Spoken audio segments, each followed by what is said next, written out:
Labrīt!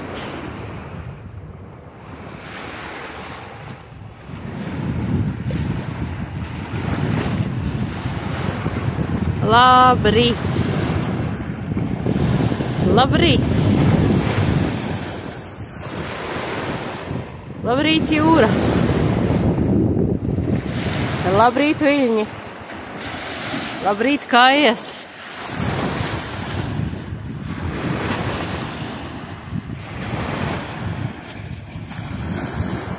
Labrīt visiem!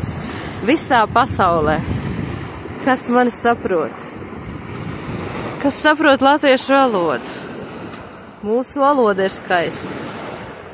Tā man ir teikuši daudz cilvēki, nesaprotot mūsu valodu. Mūsu valoda skanot kā dziesma. Tas ir vislielākais kompliments. Pareizi. Skaista valoda, tas ir arī liels kompliments.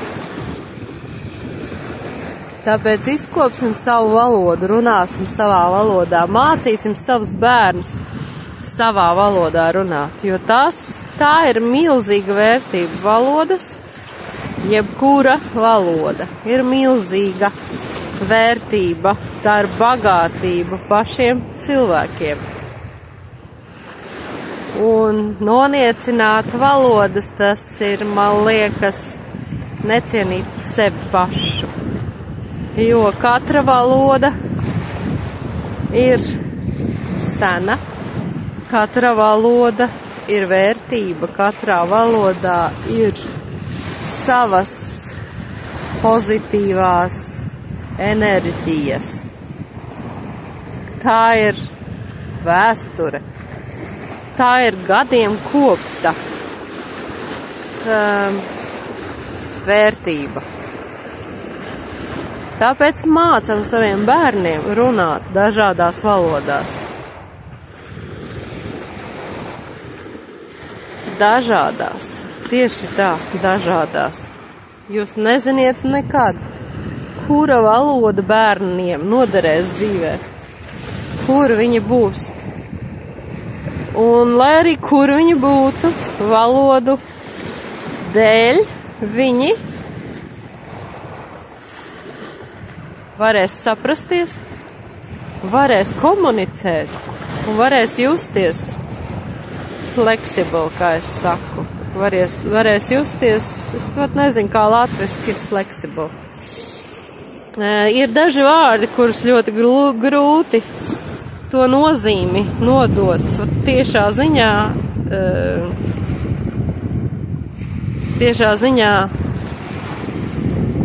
tiešām.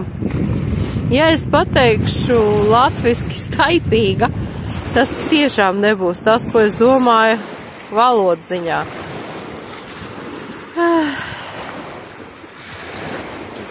Kā varbūt vēl, nezinu es. Tiešām tas nav tik svarīgi šobrīd, bet ko es cenšos nodot? Ka valodas ir milzīga vērtība. Tā tas ir, bija un būs. Visos laikos.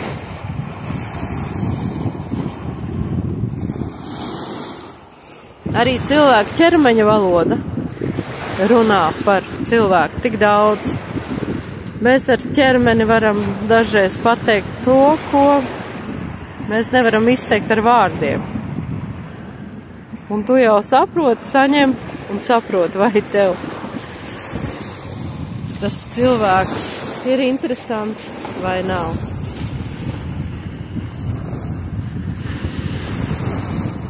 Skaisti runā jūra. Šorīt es piecēlos kopā ar sauli. Un īstenībā tas ir pareizi. Ir gulēt tad, kad ir tumšs, sevišķi ziemā, un celties kopā ar sauli, jo mēs neproduktīvi izmantojam savu miegu pēc pulkstens, teikšu 7. Bet man tā patīk pagulēt no rītiem. Es domāju, ka daudziem no mums patīk pagulēt no rītiem. Un šorīt es jūtos vienkārši fantastiski, jo esmu piecelsies agrāk. es jau cik reizes esmu apņēmusies to darīt, bet nu nesanāk, man nesanāk. Es nezinu, kā ir jums, bet man nesanāk.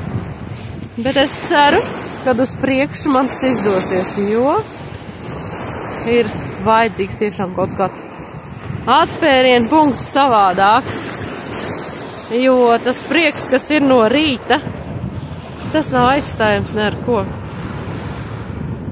Kamēr viss vēl guļ, superīgi būt vienam pašam. Cilvēki arī guļ kamperuānos, ceļo un guļ.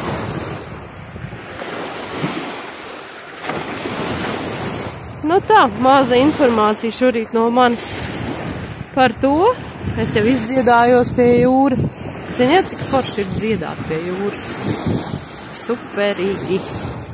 Tu izliec savu dvēseli, savas jūtas.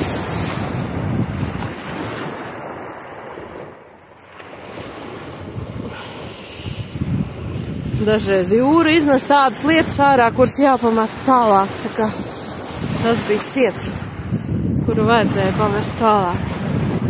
Re, kur arī grieķu karogi karājās. Un ja jūs teiksiet, ka kādu tautu jūs nepieņem, tad tā nav taisnība. Visas tautas ir draudzīgas. Visā visumā. Protams, ir arī induīdi, kā katrā tautā.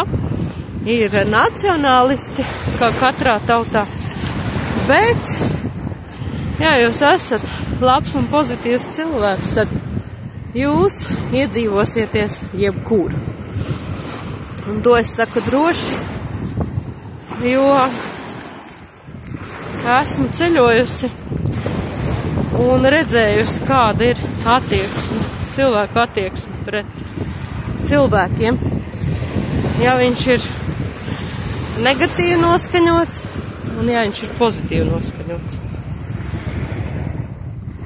Tas ir arī loģiski. Tā tas dzīvē ir, bet kāds to nesaprot un domā, ja viņš tagad aizbrauc kaut kur, tad viņu jāpieņem tā, kad karalis ir atbraucis. Bet dzīvē tas tā nav. Dzīvē kāds tu esi, to arī saņem pretī. Tā kā jā, būsim cilvēki. Tas visos laikos, visās tautās ir vērtība būt par cilvēku.